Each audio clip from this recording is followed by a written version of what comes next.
اور اللہ پاک اس کے بارے میں آتش دوزخ سے رہائی کا فیصلہ اس طرح فرما دیتا ہے کہ جس طرح میدان محشر میں وہ بہت سے لوگوں کے بارے میں مغفرت کا فیصلہ فرمائے گا۔ اس میں شبہ نہیں کہ حج کے اس عظیم اجتماع کا روز محشر سے قریبی تعلق ہے۔ یہ اجتماع میدان حشر میں ہمارے کھڑے ہونے کی تصویر پیش کرتا ہے۔ یہ عظیم اجتماع جو اللہ تعالیٰ کے حضور بندوں کی حاضری کا منظر پیش کر رہا ہوتا ہے، اللہ تعالیٰ کو بے حد محبوب ہے، اور اللہ تعالیٰ اپنی پسندیدگی کا اظہار فرشتوں کے درمیان ان الفاظ میں کرتا ہے کہ یہ میرے بندے کس مقصد سے یہاں جمع ہوئے ہیں۔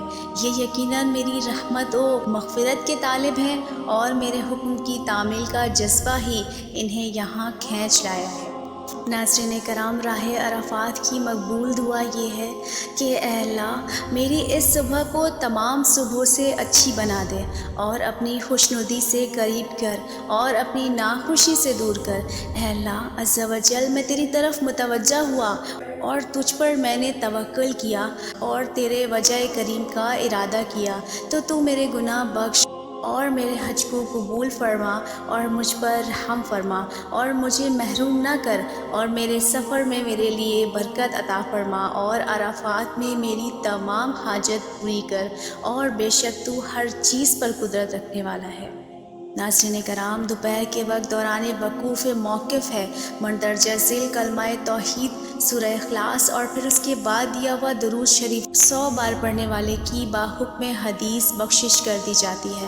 نیز اگر وہ تمام عرفات شریف والوں کی سفارش کر دے تو وہ بھی قبول کر لی جاتی ہے۔ یہ کلمہ توحید 100 مرتبہ اس طرح سے پڑھیں کہ اللہ تعالیٰ کے سوا کوئی معبود نہیں، وہ اکیلا ہے، اس کا کوئی شریک نہیں، اسی کے لیے ملک ہے، تمام خوبیاں اسی کے لیے ہیں، وہی زندہ کرتا ہے اور مارتا ہے، اور وہ ہر شے پر قدرت رکھنے والا ہے۔ سورہ اخلاص 100 مرتبہ، درود پاک 100 مرتبہ پڑھیے، اور یہ دعا پڑھیں: اے اللہ عز و جل، ہمارے نبیوں کے سردار حضرت محمد مصطفیٰ صلی اللہ تعالیٰ علیہ وآلہ وسلم پر درود بھیج، جس طرح تو نے درود بھیجے ہمارے سردار حضرت ابراہیم علیہ السلام پر، اور ہمارے سردار حضرت ابراہیم علیہ السلام کی آل پر۔ بے شک تو تعریف کیا گیا بزرگ ہے، اور ہم پر بھی ان کے ساتھ۔ اللہ اکبر وللہ الحمد 3 بار، پھر کلمہ توحید 1 بار، اور اس کے بعد یہ 3 بار دعا پڑھیں: اے اللہ مجھ کو ہدایت کے ساتھ رہنمائی کر، اور پاک کر، اور پرہیزگاری کے ساتھ گناہ سے محفوظ رکھ، اور دنیا اور آخرت میں میری مغفرت فرما۔ اس کے بعد یہ دعا پڑھیں: اے اللہ عز و جل، اس حج کو مبرور کر اور گناہ بخش دے۔ الہی تیرے لیے حمد ہے جیسی ہم کہتے ہیں، اور اس سے بہتر جس کو ہم کہیں۔ اے اللہ عز و جل، میری نماز و عبادات اور میرا جینا اور مرنا تیرے ہی لیے ہے، اور تیری ہی طرف میری واپسی ہے۔ اے پروردگار، تو ہی میرا وارث ہے۔ اے اللہ میں تیری پناہ مانگتا ہوں عذاب قبر اور سینے کے وسوسوں اور پریشانی سے۔ الہی میں تجھ سے سوال کرتا ہوں اس چیز کی خیر کا جس کو ہوا لاتی ہے۔ الہی ہدایت کی اس طرف ہم کو رہنمائی کر، اور تقویٰ سے ہم کو زینت عنایت کر، اور آخرت میں اس دنیا میں ہم کو بخش دے۔ الہی میں رزق پاکیزہ اور بابرکت کا تجھ سے سوال کرتا ہوں۔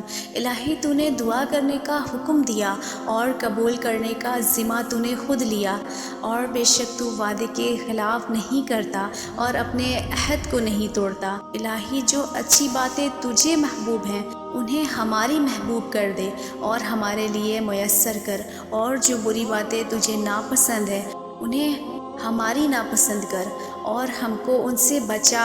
اور اسلام کی طرف تو نے ہم کو رہنمائی فرمائی تو اس کو ہم سے جدا نہ کرنا۔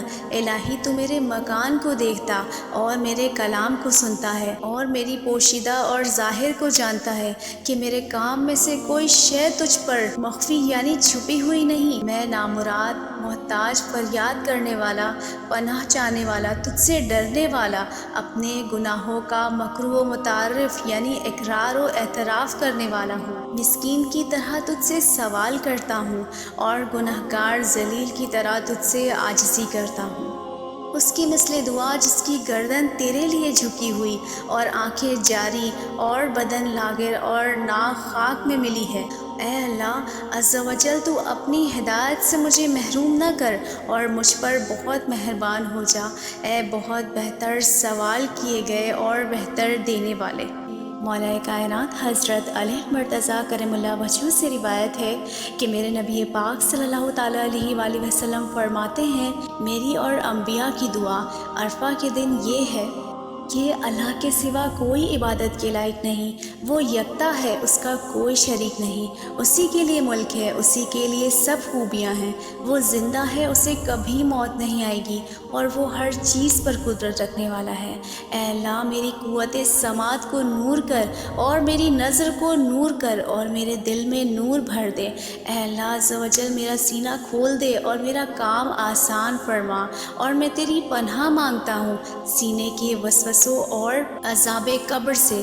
اے اللہ عز و جل میں تیری پناہ مانگتا ہوں اس کی برائی سے جو رات میں داخل ہوتی ہے، اور اس کی برائی سے جو دن میں داخل ہوتی ہے، اور اس کی برائی سے جسے ہوا اڑا لاتی ہے، اور آفات دہر کی برائی سے۔ ناظرین کرام، 9 ذی الحجہ کے روزے کی اتنی فضیلت ہے کہ مسلمان شخص کے لیے 9 ذی الحجہ کا روزہ رکھنا سنت ہے، کیونکہ نبی پاک صلی اللہ تعالیٰ علیہ وآلہ وسلم نے ان 10 ایام میں اعمال صالحہ کرنا ابھارا ہے، اور روزہ رکھنا اعمال صالحہ میں سب سے افضل اور اعلیٰ کام ہے، اور اللہ تعالیٰ نے روزہ اپنے لیے چنا ہے، جیسا کہ میرے نبی پاک صلی اللہ تعالیٰ علیہ وآلہ وسلم نے فرمایا۔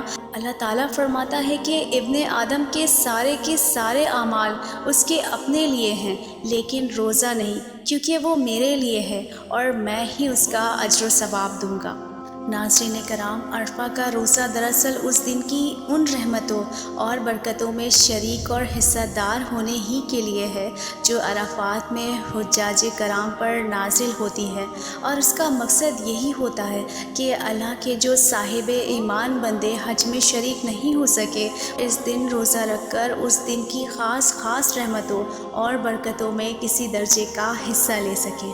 اللہ پاک ہمیں اس فضیلت کا مستحق بنائے اور جہنم کی آگ سے ہر مسلمان کو محفوظ رکھے۔ اللہ پاک سے دعا ہے کہ اللہ پاک ہمیں ہر سال حج و عمرہ کی سعادت نصیب فرمائے، آمین۔ جزاک اللہ خیرہ۔